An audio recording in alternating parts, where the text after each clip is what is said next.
Face à la juge Gruet, avec David Barbet. L'invité face au greffier. Bonjour Gilles Van der Meulen. Mais bien le bonjour. Bienvenue, je suis le greffier d'Anne Gruet. C'est un plaisir de recevoir l'ancienne animatrice télé, mais aussi la youtubeuse qui est avec nous. Dans quelques secondes, vous allez être face à la juge. Si certains en rêvent, d'autres l'ont redouté. Comment vous sentez-vous avant de rentrer dans son bureau ? Mais je vous avoue que je suis un petit peu anxieuse à être face à la juge.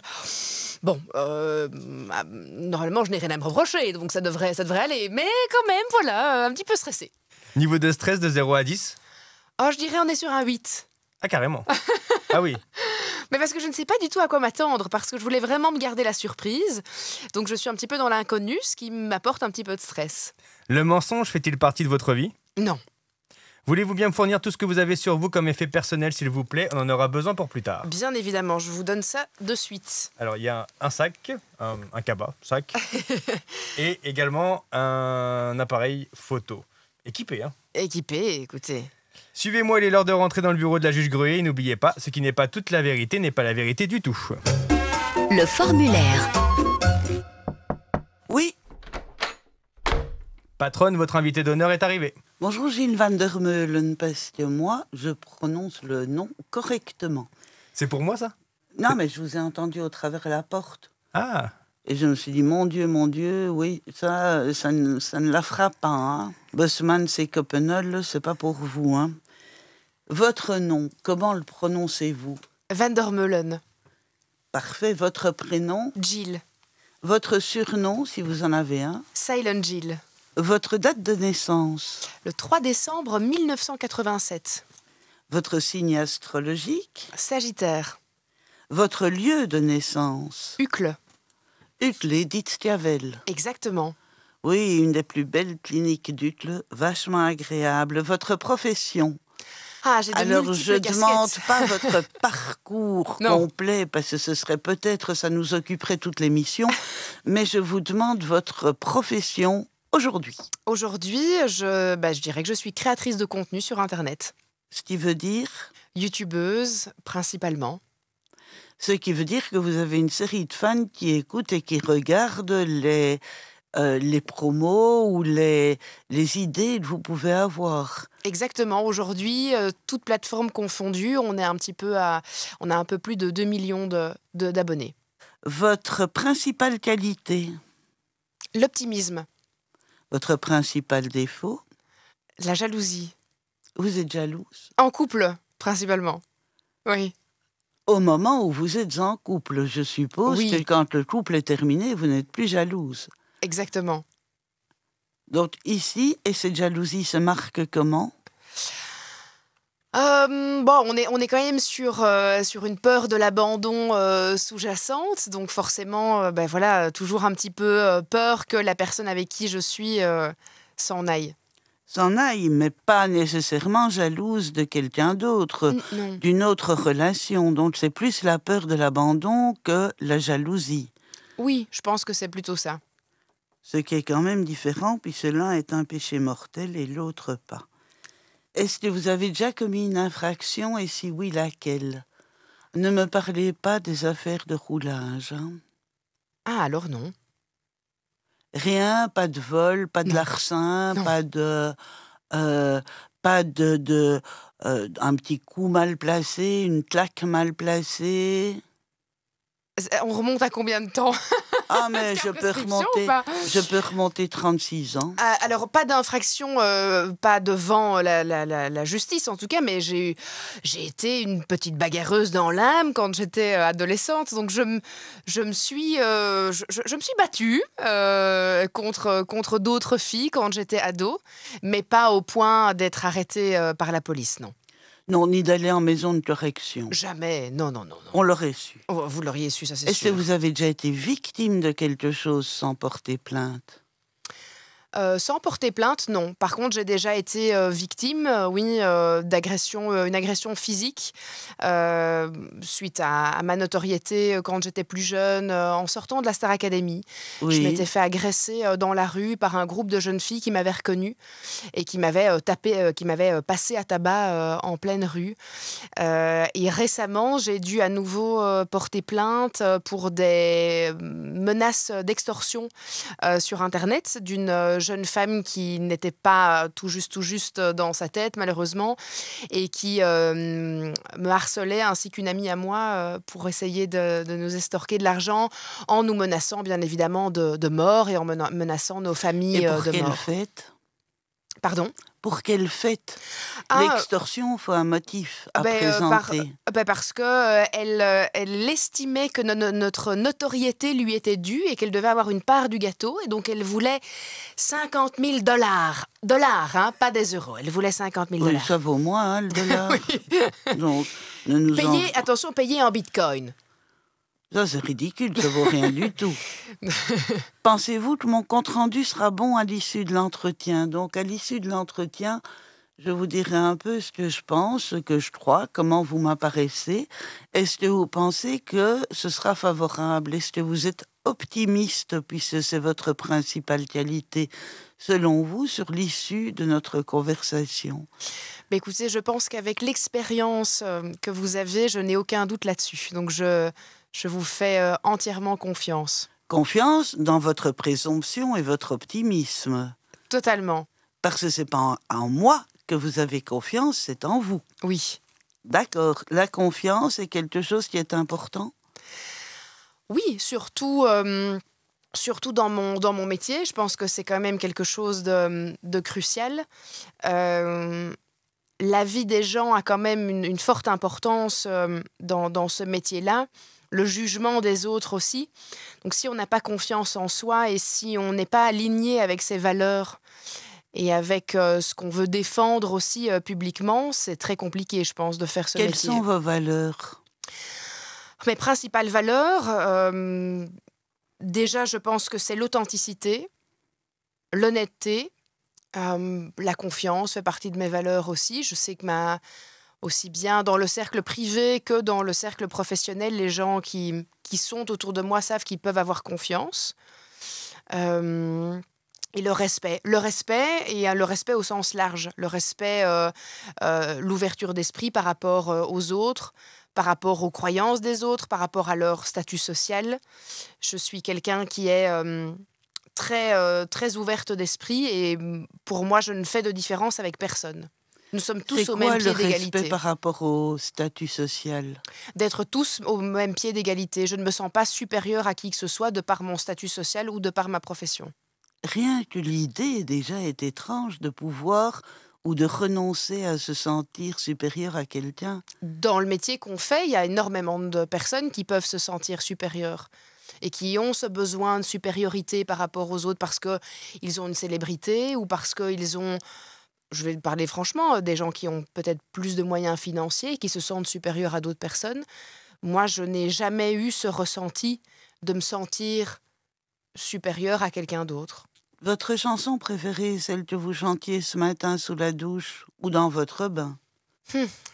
J'ai pas un titre comme ça en tête parce que j'aime tellement plein de choses, mais je dirais que la chanson que je vais mettre souvent pour me mettre de bonne humeur, c'est un titre de Michael Jackson. Remember the time, c'est. Do you remember the time when we fell in love? You remember the time? C'est le moment d'en savoir plus sur vous, Gilles Van der Meulen. C'est les questions de la patronne Anne Gruet. L'interrogatoire. Est-ce que pour vous, enfanter est indispensable au bonheur? Et qu'est-ce que vous auriez envie de dire aux femmes qui n'ont jamais enfanté, oui, mais enfanté non, que ce soit par impossibilité naturelle ou consciemment, ou parce que la vie ne l'a pas fait? Ma réponse à cette question est que enfanter n'est absolument pas indispensable au bonheur, puisque chacun a sa propre définition du bonheur. Pour certaines femmes, Le bonheur, c'est d'avoir cette liberté absolue tout au long de leur vie, de ne pas avoir de responsabilité envers quelqu'un d'autre pendant toute sa vie, parce que pour moi, j'estime que cette responsabilité de mère, on l'a toute sa vie, et pas jusqu'à un certain âge. Exactement. Donc, je pense que ça va vraiment dépendre de chaque femme et de la définition qu'elles ont du bonheur. Pour moi, ça fait partie de mon bonheur et c'est indispensable à mon bonheur parce que depuis ma plus tendre enfance, quand on me demandait ce que je voulais faire plus tard, je voulais avoir une maison, un mari, des enfants et un chien. C'était ma définition de la vie plus tard. Pas encore, parce qu'on attend que ce soit le bon moment pour accueillir un chien au sein de la famille. Alors, les phénomènes paranormaux, c'est un peu votre truc, Célence Gilles. C'est un peu mon dada, oui. Oui. Madame la juge, en effet. Vous pouvez donner un exemple d'un dernier phénomène paranormal que vous auriez vécu? Totalement. Et la manière dont il ne s'explique pas? Totalement. J'en ai beaucoup. C'est de ça que vous parlez sur les réseaux? Alors, pas que, parce que j'ai vraiment plusieurs facettes sur les réseaux, mais j'ai en effet la chaîne YouTube Silent Jill, où j'enquête. Je fais ce qu'on appelle des enquêtes paranormales. Je vais dans des lieux qui sont réputés pour être habités d'une certaine énergie, d'un certain taux vibratoire, comme on peut dire aussi. Et j'ai en ma possession des appareils qui me permettent de mesurer ou de capter des ondes. Mmh. Et je communique avec ce qu'on pourrait appeler des entités ou des âmes errantes, ou voilà, ça porte différents noms selon nos croyances. En tout cas, je communique avec quelque chose qui n'est pas visible. Et une des expériences les plus extraordinaires que j'ai pu vivre assez récemment, c'était de communiquer avec des lampes. Ça n'était jamais arrivé auparavant. Ça fait maintenant 8 ans que je fais des enquêtes paranormales. Et je suis en enquête avec toujours des espèces de grosses lampes torches qui sont utilisées par nos policiers. Hein, vous savez, ces grosses MacLight. Oui, je vois. Ce sont toujours les mêmes depuis 8 ans. Je change les piles régulièrement. Et si c'est une nouvelle enquête, les piles sont changées, tout se passe bien. 1 heure se passe, 1 heure et demie. Je dépose une des lampes torches sur un meuble. Et je commence à poser des questions pour avoir une réaction avec un des appareils que j'utilise qui s'appelle un K2. Ça mesure les ondes électromagnétiques dans la pièce. Je pose des questions, sauf que ce n'est pas le K2 qui me répond, mais la lampe. Et donc là, je demande très clairement s'il y a quelque chose parmi nous qui est capable de faire d'éteindre ou d'allumer la lampe, faites-le. Et là, la lampe s'éteint. Puis je demande à ce qu'on rallume la lampe et la lampe se rallume. Et on a pu poser comme ça plusieurs questions et à chaque fois... À une âme errante qui se trouvait dans la pièce. Qui se trouvait dans cette pièce-là. Est-ce que vous croyez en un avenir post-vie, après la vie? Ah, totalement.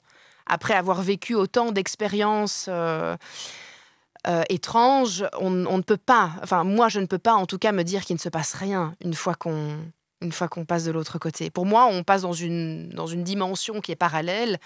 Je pense que la conscience... Vous savez, on parle de l'âme, on parle de la conscience, on parle du corps physique. Moi, je pense que la conscience est encore différente de l'âme et que notre corps physique est vraiment un petit peu notre vaisseau qui nous permet de vivre dans cette dimension-ci, dans cette dimension tridimensionnelle qu'on dit. Mais la conscience, je pense qu'une fois qu'elle quitte le corps, elle va bien ailleurs. Mais alors, où va-t-elle? Je n'en ai pas la réponse. Et personne n'a la réponse aujourd'hui. Mais je pense en effet que la vie telle qu'on la connaît ici s'arrête, mais il y a quelque chose d'autre après. Vous êtes dans le contrôle? Oh oui, Madame la juge. Ah. S'il y a bien quelqu'un qui est dans le contrôle, c'est bien moi. Oui, non, mais je peux parfaitement imaginer. Et dans le contrôle de votre look, parce que vous avez longuement parlé de votre expérience à la Star Academy, de votre expérience après, et votre vie après montre que Star Academy vous a reproché de ne pas être assez aguichante, si j'ai bien compris. Mais d'un autre côté, après, vous faites Playmate. Oui, Madame la juge. Donc alors, vous expliquez comment cette espèce de leçon particulière que vous recevez de Star Academy. À l'époque où je fais la Star Academy, j'ai 16 ans. Oui, 17. Oui, puisque 17, vous pardon, le faites en excusez-moi. rentrant Pardon. d'Arizona. Exactement. J'ai 17 ans. Je suis devenue Playmate, j'en avais 22. Oui. Oui, mais Euh, il y a tout un chemin qui se fait de manière assez amusante, si je peux dire, parce que ça n'a pas été drôle, j'entends bien, mais entre ce fait de n'être pas assez aguichante et ce fait finalement d'intégrer le fait d'être aguichante. C'est une bonne réflexion, c'est une très bonne réflexion. Quel est le cheminement de vie que j'ai fait à partir de ce moment-là pour en arriver à poser pour le Playboy? Euh,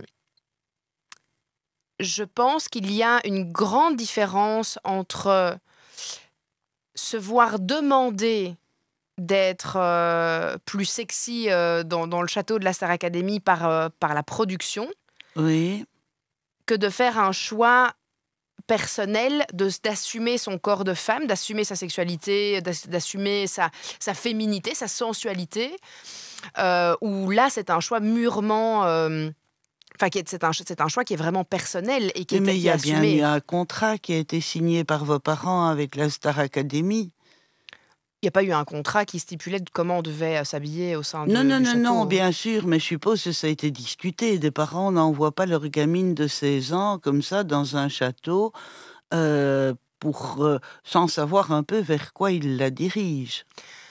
Oui, dans le contrat, on est sur des termes concernant le droit à l'image, combien d'années peuvent tourner les images Oui, de l'émission, quelle est la prise en charge sur place, les heures de tournage, le CSA, tout le côté un petit peu plus légal. Maintenant, je peux vous assurer que la partie un petit peu plus vicieuse des téléréalités, où on va manipuler les candidats pour obtenir ce qu'on veut d'eux, parce qu'il faut savoir que, par exemple, avant de participer à l'émission, on a un entretien avec une psychologue ou psychiatre, je ne sais plus, pendant environ 2 heures. Alors, il faut savoir que cette personne, elle n'est absolument pas là pour prendre soin de nous et pour savoir si on a les épaules assez fortes que pour pouvoir faire une émission de télé-réalité à un si jeune âge, mais bien pour exactement déceler quelle est la personnalité de ce candidat et qu'est-ce qu'on va faire ressortir de ce candidat pour que ça vende un maximum et pour que ça fasse un maximum d'audience. Et c'est le donc principe. c'est le principe. Donc on va vraiment venir analyser le candidat pour faire ressortir principalement ses failles, puisque c'est ça qui vend. Ce sont les failles des gens qui vendent le plus. Les frasques, les bad buzz, tout ce qu'on peut tirer d'un peu plus négatif se vend évidemment bien mieux que le positif. Qu'est-ce que vous pensez des femmes? Parce que quand vous parlez du harcèlement, quand vous parlez des coups que vous avez reçus, etc., c'est surtout ce que vous mettez, parce que c'est là que je vous reprends au début. Vous dites « je suis jalouse ». Mais vous avez surtout appris à connaître ce sentiment de jalousie par la jalousie des autres femmes. J'ai un schéma familial homme-femme qui est un petit peu compliqué. Oui,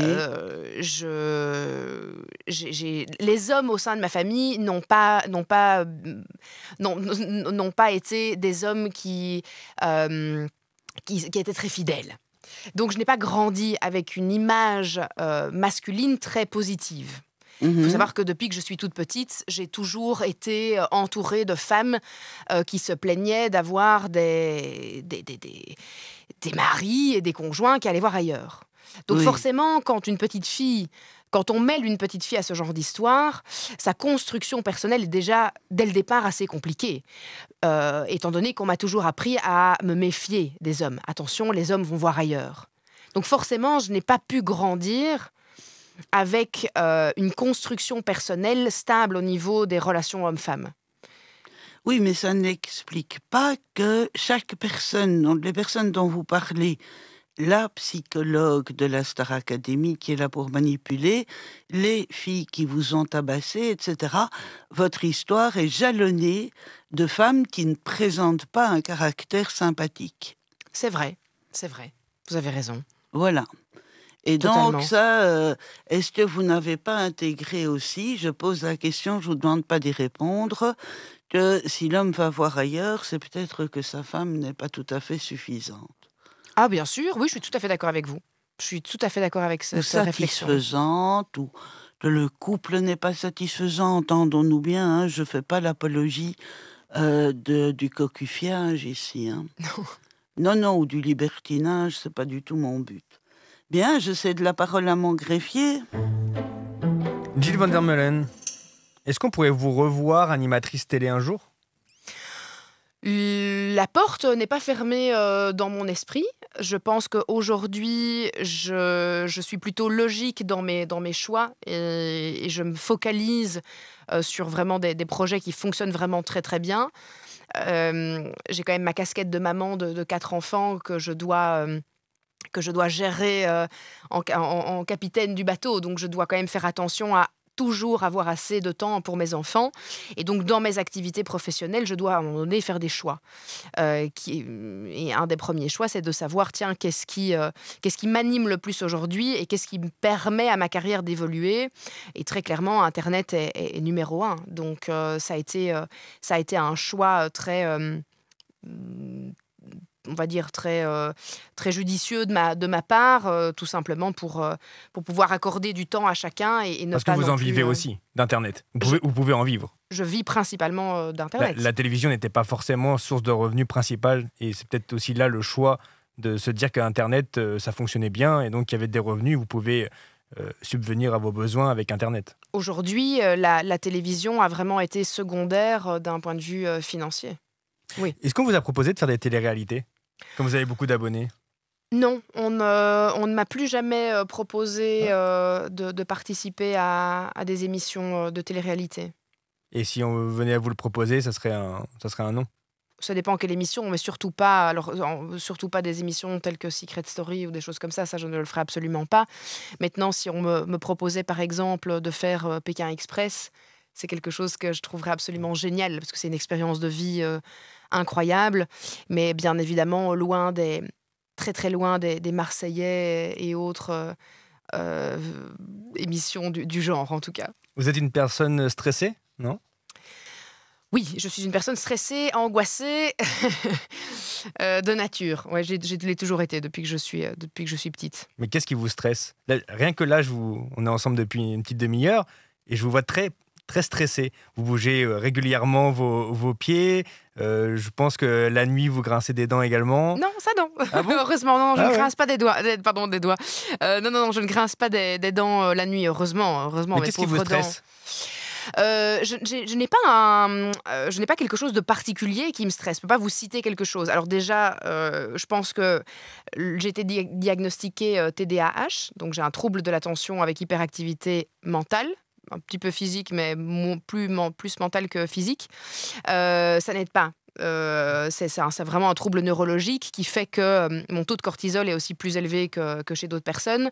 Et je fabrique malheureusement moins de dopamine. Donc ça n'aide pas dans la gestion du stress et des angoisses dans le quotidien, évidemment.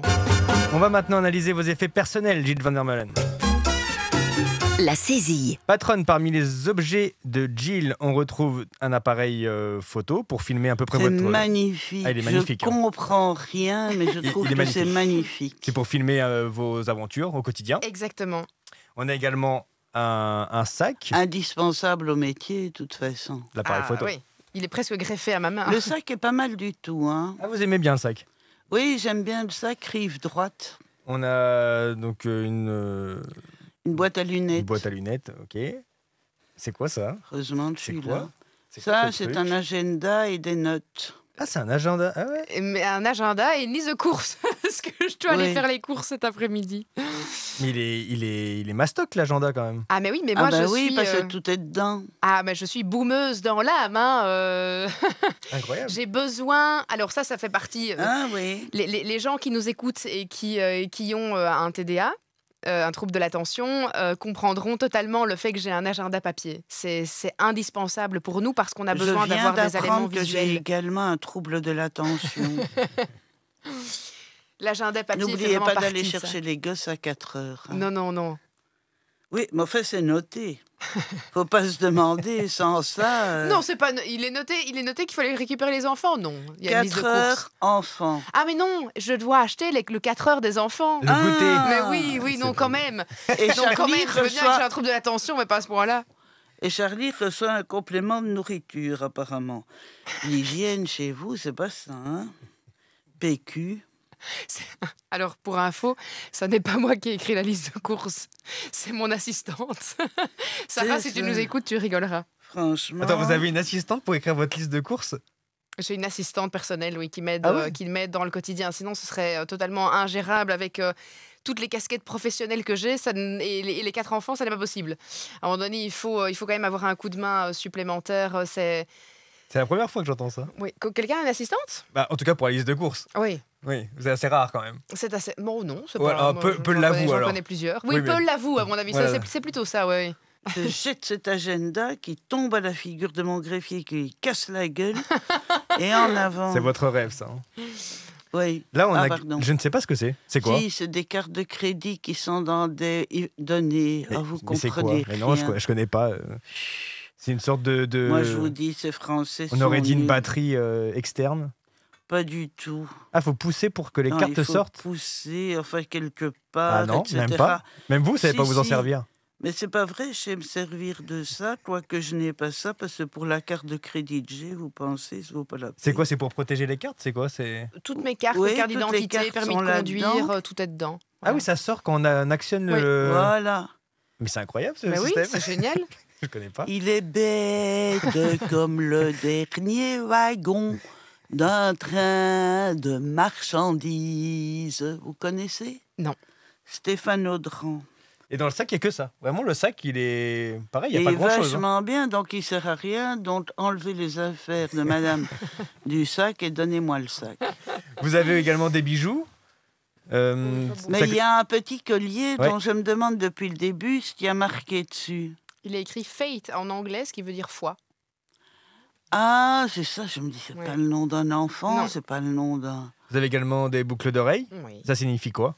Oh, le boucle d'oreille, elle signifie rien. C'est juste que je trouve ça joli. Ok. Le Voilà. bracelet. Le bracelet, c'est un bracelet que j'ai depuis pas très très longtemps. Je crois que ça fait 1 mois et demi que je l'ai. J'ai fait une séance qu'on appelle du breathwork. Je ne sais pas si vous connaissez. c'est une pierre qui doit vous correspondre. Voilà, et ça signait, ça actait la séance de breathwork qui est très libératrice. Et c'est quoi en fait? Le breathwork, Ouais. c'est une séance d'1 heure avec un type de respiration bien précise qui permet de rentrer dans un état de conscience modifié et de se libérer de certains traumas ou de certaines peurs qu'on peut avoir ou des schémas répétitifs qu'on a. Et donc, la facilitatrice qui était avec nous nous a offert ce petit bracelet et il ne me quitte plus. Vous avez également des tatouages. Oh, j'en ai beaucoup. Vous en avez combien? Je les compte plus, mais je crois que je dois en avoir une vingtaine. Une vingtaine. Et Ouais. pareil, la signification. Ils ont tous une signification. Quels Ouais. est pour vous les plus importants? Les plus importants, je pense que c'est... Alors celui-ci, parce que il représente ma sœur, que j'aime de tout mon cœur. C'est vraiment votre sœur dessus? Il y a une ressemblance physique ou il y a juste une signification? Il n'y a pas spécialement de ressemblance. Ok. Bon, moi, je trouve qu'elle lui ressemble, mais voilà, c'est un dessin. On voit que D'accord. c'est vraiment un dessin très Ouais, dessin animé. Puis j'ai la date de naissance de mes enfants. Ça, on va dire que c'est aussi et la première lettre du prénom de mes enfants aussi. On a le B de Bella juste ici. Et le J de James et Jude. Et je ne vais pas faire un C parce que sinon je vais avoir toutes les lettres de l'alphabet sur mon corps. Mais j'ai d'autres petites choses qui représentent Charlie aussi.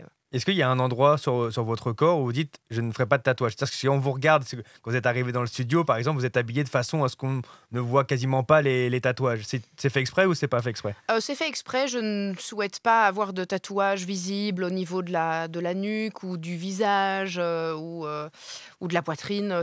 Voilà, ce sont ou même sur. Alors, j'en ai un tout petit sur la main, mais voilà, pas trop sur les mains et tout ça. Je souhaiterais quand même rester sobre et garder ça quand même un petit peu privé. Et est-ce que vous avez déjà pensé à enlever un tatouage?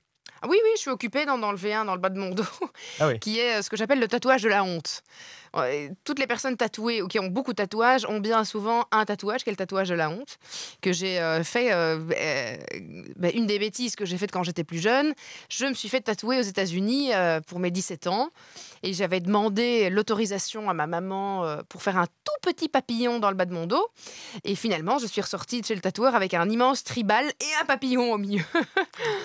Le tribal dans le bas du dos, qui n'est pas spécialement... Voilà, hein, il a mal vieilli, j'ai envie de vous dire. Hein, donc voilà, même dans la tête, dans la mentalité Ça des fait gens... mal d'enlever un tatouage. Ça fait bien plus mal d'enlever un tatouage que de le faire. Oui, et donc je ça, dis à tout le monde, j'imagine. réfléchissez bien quand vous vous faites tatouer, parce que le jour où vous voulez vous faire détatouer, c'est vraiment... Et ça ne laisse l'horreur. pas de cicatrices. On peut garder une tache un petit peu blanchâtre, Oui. on peut même avoir une boursouflure au niveau de la Oui. peau après s'être fait détatouer.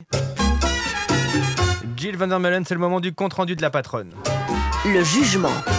Merci Jill Van der Meulen d'avoir répondu à nos questions. Il est maintenant l'heure du compte-rendu de l'entretien. Puis-je vous demander un instant de silence? La patronne réfléchit. Patronne, c'est à vous. Sagittaire. Et votre signe du zodiaque chinois, c'est lièvre de feu. C'est dire que le feu, vous le cumulez, il doit être, à mon avis, centré dans votre estomac, c'est-à-dire qu'il vous élimine tout entière, mais qu'il peut également vous brûler, je crois. Votre planète est Jupiter. Jupiter avec un ascendant lune. La lune vous permet d'adoucir peut-être le feu qui pourrait trop vous brûler intérieurement, le feu de vos passions, le feu de vos idées, le feu de vos actions, le feu de vos désirs, qui, je pense, doivent vous prendre tout entière, certainement à un certain moment, raison pour laquelle vous avez peut-être besoin de vous calmer en allant respirer doucement pour pouvoir digérer et jeter un tout petit peu d'argent sur cet or trop étincelant qui se trouve en votre milieu. Vous aimez les contacts, vous n'êtes pas agoraphobe à mon avis, quoique cela puisse arriver si vous vous sentez oppressé, si vous n'avez pas assez de place pour vous. Vous êtes adaptable et convivial, je pense. Convivial, vous parlez facilement, mon greffier vous l'a dit. Il y a en vous une sorte de logorée qui est agréable pour les autres parce que quand vous racontez vos histoires, vous les racontez bien, vous y faites d'ailleurs attention à bien choisir vos mots et je vous soupçonne de penser à la phrase suivante en même temps que de prononcer la phrase précédente. Vous avez un amour de la vie qui se marque aussi dans le fait d'avoir des enfants. Il faut aimer la vie pour la donner. Il faut aimer la vie pour vouloir la prolonger, pour vouloir enfanter et pour vouloir croire, ce qui est un peu présomptueux, qu'on ne disparaîtra jamais. Présomptueux selon moi, tout simplement.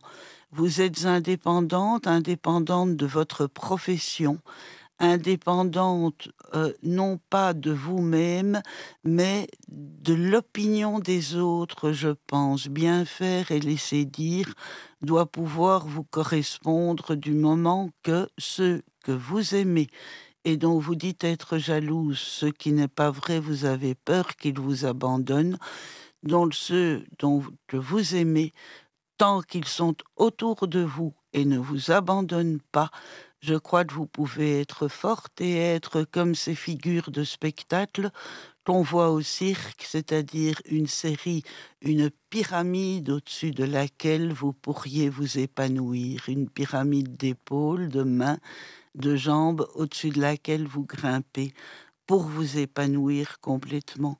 Pour vous, en effet, la vie est un jeu, c'est vous qui parlez, tout est histoire de chance et vous avez raison parce que vous prenez le risque de la chance qui passe. Vous n'hésitez pas à jeter ce qui est en superflu chez vous, pas l'essentiel, je pense, qui est votre âme et votre joie de vivre, mais je pense que le superflu peut être jeté pour prendre le risque de tout perdre parce que la chance passe et que vous en avez envie. Vous avez envie de prendre dans vos mains l'étincelle qui pourrait vous emporter plus loin. Vous respectez les autres, je pense qu'il ne doit pas vous arriver de les mépriser. Le mépris est ce qu'il y a probablement en ce qui vous concerne, ce qui vous toucherait le plus si on devait vous donner une parole méprisante. Elle peut effectivement, je pense, vous tuer et vous n'avez aucune envie de tuer quelqu'un d'autre par ce même retour. Je pense que vous êtes dans le contrôle et que vous ne supportez pas l'idée qu'on puisse vous manipuler. Et enfin, je pense encore une chose. À vous connaître, je vais vous demander, mais vous ne devez pas répondre, la liberté. La liberté Nana Mouskouri ou la liberté Georges Moustaki, deux avec des origines grecques. Nana Mouskouri, quand tu chantes, je chante avec toi, liberté. Le chemin de l'histoire nous conduira vers toi, liberté. Georges Moustaki, ma liberté, longtemps je t'ai gardée comme une perle rare. Merci, Gilles van der Meulen. Merci, Madame la juge. Gilles, une réaction suite à votre jugement? Je trouve que c'est très, très, très, très juste. Je n'ai rien à dire sur ce que Madame la juge a dit. Que retenez-vous de votre entretien avec Anne Gruet? Je suis beaucoup plus relax maintenant qu'au début et j'ai trouvé ça très intéressant. Et il y avait une belle réflexion qui s'est faite sur plusieurs questions et auxquelles je vais d'ailleurs penser plus tard. Gilles, vous êtes libre. Face à la juge Gruet, un podcast Vivacité.